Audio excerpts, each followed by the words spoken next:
আসসালামু আলাইকুম। আপনার নাম কি? মোহাম্মদ মোখলেসুর রহমান। বাড়ি কোথায়? গাইবান্ধা। বিবাহ করছেন? ছেলে মেয়ে কয়টা? মেয়ে দুটো ছিল, একটা গেছে, একটা আছে। একটা মেয়ে? দুটো ছিল, একটা গেছে, একটা আছে। দুইটা মেয়ের ভিতরে একটা মারা গেছে আর একটা আছে। আচ্ছা, ঠিক আছে। তো আপনি কি করেন? রিক্সা চালান। আপনার বয়স কত? বয়স প্রায় 39 বছর। আপনি এই হাতে কি পড়ছেন? এটা কি দেখেন তো, এটা কি? হ্যাঁ, এটা তাবিজ। কয়টা তাবিজ আছে এখানে? একটা, দুইটা, তিনটা, চারটা। এই প্রথম তাবিজটা কে দিছে? এই তাবিজটা কে দিছে? কে দিছে এই তাবিজটা? এই তাবিজটা দিছে এক কবিরাজের, ওই যে নাম জোদান আলী। কয় টাকা নিছে? 20 টাকা নিছে। 20 টাকা নিছে। আচ্ছা, তারপরে তাবিজটা এইটা? এটা নিচে 250 টাকা। 250 টাকা। কে নিছে এটা? এটা নিচে তহসন বল। হ্যাঁ, তহসন মৌলভী। কোথায় বাড়ি তহসন মৌলভীর? এটা গাইবান্ধা। গাইবান্ধা। কোন থানায়? গাইবান্ধা। গাইবান্ধা থানায়। গ্রামের নাম? গ্রামের নাম মৌজুমালি। হ্যাঁ, মৌজুমালি। মজ্জেম আলী বাড়ি। আর ইমাম সাহেব কোন মসজিদে চাকরি করে? ইমাম সাহেব আমার মসজিদে। ওই মসজিদের নাম কি? ওই মসজিদে আকলপাড়া মসজিদ। হ্যাঁ, আকলপাড়া মসজিদ। আকলপাড়া মসজিদ। নাম কি? তসিম। আমার ইমামের নাম কি? ইমামের নাম হচ্ছে ফজল আলী। ফজ্জন আলী। ও, উনি দিছে 250 টাকা নিছে। না, উনি না। ফজল আলী একটা, আর দুইজনের নামে ফজল আলী। ও, দুইজনের নামই ফজ্জন আলী। একজন কবিরাজের, একটা ইমাম মসজিদ। আচ্ছা, একজন ইমাম মসজিদের আর একজন কবিরাজ।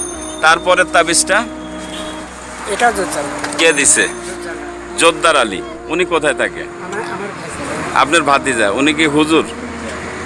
না, এমনি তাবিজ জ্বর। তাবিজ বিক্রি করে। কয় টাকা নিছে? 20 টাকা।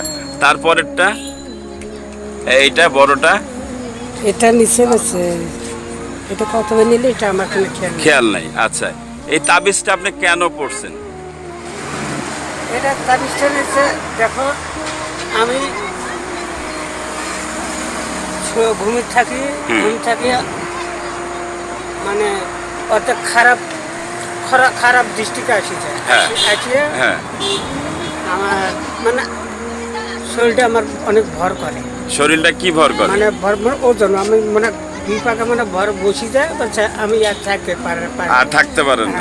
আউল বলকে আমি আমি ঘরের মধ্যে আমি শুয়ে থাকবো, এটা আমি থাকতে পারি না। ও, ঘরের ভিতর শুয়ে থাকতে পারেন না? না। আর আমি যদি আপনার এই তাবিজটা যদি এখন খুলে রাখি, আপনি যদি ঘরের ভিতরে শুইতে পারেন ঠিক মতো, তাইলে তো আর আপনার সমস্যা নাই। ঘুমাই না। ঘুম আসে যদি, আপনার তো সমস্যা নাই। আচ্ছা, ঠিক আছে। তাইলে আমি যা যা বলবো আপনি তাই বলবেন। আগে তাবিজটা খুলে আমাকে দেন। যদি আজকে রাত্রে আপনি ঘুমাইতে না পারেন, কালকে আমার কাছে আসবেন। কালকে যদি ঘুমাইতে না পারেন, কালকে আমার কাছে আসবেন। কথাটা বুঝছেন? জ্বর আসলে আমি বুঝবো, আপনাকে বুঝতে হবে না। জ্বর আসলে আমি বুঝবো, আপনার যদি জ্বর আসে আমি বুঝবো। আচ্ছা, এই 4টা তাবিজ আপনাকে আমি এই ভদ্রলোকের কাছে রাখলাম, এই যে ওনার কাছে রাখলাম। তাবিজটা ওনাকে দিবেন না, আমাকে ছাড়া। ঠিক আছে, আপনি রাখেন। আপনার যদি আর জীবনে জ্বর না আসে, তাহলে আপনি খুশি তো? আপনার ঘুম আসলে আপনি খুশি তো? তাইলে এখন বলেন, আমি যা যা করতে বলবো আপনি তাই করবেন। বলেন, আল্লাহ, আমি জীবনে কোনোদিন পান, বিড়ি, জর্দা, সিগারেট, আমি যেটা বলেন সিগারেট, নেশা করব না। আজ থেকে দাড়ি রাখবো। হ্যাঁ, 5 ওয়াক্ত নামাজ পড়বো। আমি আল্লাহ ওয়াদা করছি। তাবিজ দেওয়া শিরক। বলেন, তাবিজ দেওয়া শিরক। তাবিজ পড়লে কোনো লোক বেহেশতে যাইতে পারবে না, জান্নাতে যাইতে পারবে না। বলেন, তাবিজ পড়লে কোনো লোক বেহেশতে যাইতে পারবে না, এটা শিরক। তাই আল্লাহ, আমি তাবিজ খুলে ফেললাম। আল্লাহ আমাকে ঘুম দান করেন, আমার জ্বর ভালো করে দেন। হ্যাঁ, শরীরটা সুস্থ করেন আল্লাহ। আমি তওবা করছি, আর জীবনে কোনোদিন হারাম কাজ করব না, এবং আমি আপনার হুকুম মেনে চলব। আমিন। আস্তাগফিরুল্লাহ অতুবু ইলাইক। আল্লাহ আমাকে মাফ করেন। আমি ওয়াদা করলাম, আমার ওয়াদাকে কবুল করেন, আমি যেন ভালো থাকি। আমিন। আলহামদুলিল্লাহ। আসসালামু আলাইকুম।